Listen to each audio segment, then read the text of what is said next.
The war in Ukraine might not be over anytime soon. America's spy chief, Avril Haines, has offered a grim outlook on the possible trajectory of Vladimir Putin's invasion. She says the conflict could escalate even further and become even more unpredictable. And predicting Putin has never been easy. But Haines believes the Russian president has war aims extending far beyond the eastern Donbas region, and that he still has his sights set on regime change. In order to achieve these aims, Mr. Putin would have to resort to more extreme measures, taking charge of industrial output, ordering full military mobilization inside Russia, and employing even more brutality on the battlefield. Here's Avril Haines, the Director of National Intelligence. We assess President Putin is preparing for a prolonged conflict in Ukraine, during which he still intends to achieve goals beyond the Donbas. We assess that Putin's strategic goals have probably not changed, suggesting he regards the decision in late March to refocus Russian forces on the Donbas as only a temporary shift to regain the initiative after the Russian military's failure to capture Kyiv. And while it was because of concerns of the future course of the war in Ukraine that British Prime Minister Boris Johnson traveled to Sweden and Finland today. There, he signed agreements to come to their defense in the event of an attack. The possible aggressor was not named, but the agreements were clearly aimed at deterring Russian President Vladimir Putin from aggressive action. We are taking another step to strengthening our bilateral defense and security cooperation at the strategic level. And I'm very happy that you have come here today for the signing of our bilateral political declaration of solidarity. The war in Ukraine is forcing us all to make difficult decisions. But sovereign nations must be free to make those decisions without fear or influence or threat of retaliation. And if either country should suffer a disaster or an attack, the United Kingdom and Sweden will assist each other in a variety of ways. It's worth emphasizing that if Sweden were attacked and looked to us for help and support, then we would provide it. My first guest is Alexander Kara, a Ukrainian diplomat, foreign policy and security expert, who was also an advisor to the Minister of Defense in Ukraine. He joins me tonight from Kyiv. A very warm welcome to the day, sir. We just saw Good to have you with us. We just saw there Sweden and the UK signing a mutual defense pact. Finland agreed a similar defense deal. Both of these two nations may now be fast-tracked into NATO. Do you think Ukraine's bid to join the alliance will happen anytime soon?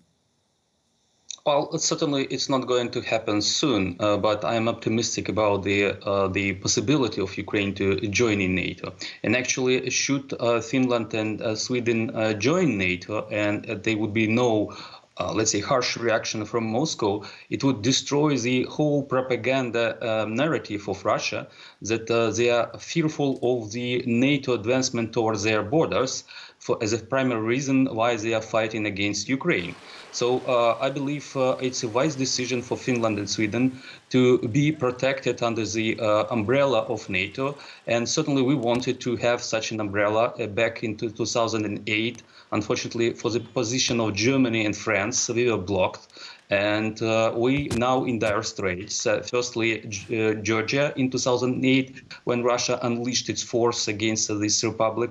And then since 2014, Ukraine. So certainly I would love to see Ukraine within NATO. And I believe we will seize this opportunity in future.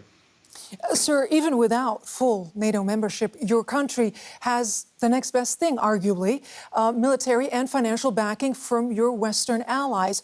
Could Kyiv potentially accept some sort of strategic neutrality aligned with them, but forever outside the defense pact, if that is what Moscow wants to end this bloody war? Well, I believe that the contribution of Estonia, 1/3 of its defense budget to Ukrainian defense, proves that those countries of the Baltics, Poland, Romania, and some others were wise enough to join NATO, because it protected them from the same fate that we are facing with Russia. So that's why I see no reason for Ukraine to give up on our NATO membership aspiration, because we don't have any other possibility to preserve our sovereignty, territorial integrity, and independence. Russia attacked us when we were a non-bloc country back in 2014, and it shifted the public opinion towards NATO membership decisively, from something like 45% to 60 and 80 later on. So I see no other possibility of Ukraine to secure its future, or either with NATO or with special partnership with the United States and some other countries that could provide us the guarantees no less than Article 5. Now, sir, you're a diplomat, and there has been some decidedly undiplomatic language between Berlin and Kyiv in recent weeks. And some of it was born out of Germany's past policies to forge closer ties with Russia. Our Washington bureau chief, Ines Pohl, spoke to Christoph Heusgen, who was the foreign policy advisor to Chancellor Angela Merkel. I want to play a clip for you to listen to and then get your reaction, if I may.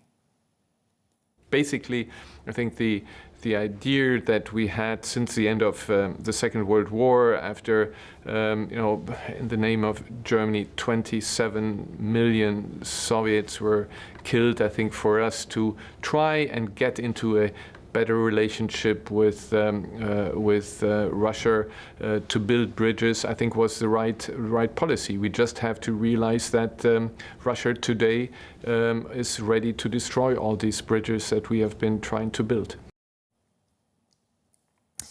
Mr. Kara, the Christian Heusgen, rather, they're defending Germany's policy of change through trade. Is he defending the indefensible, in your opinion? Oh, yes, sure. Because first of all, for some reason, Germany feel guilty about Jews being killed during the Second World War, and Russians, rather than Belarusians and Ukrainians, who actually the bigger number than Russians were killed by the Nazi during the Second World War, and the whole war was on our territory, not on Russian territory. So that's why this the whole idea that there is a special guilt towards Russia and building all those bridges is something of special interest. And actually, I would quote the leader of the Social Democrats.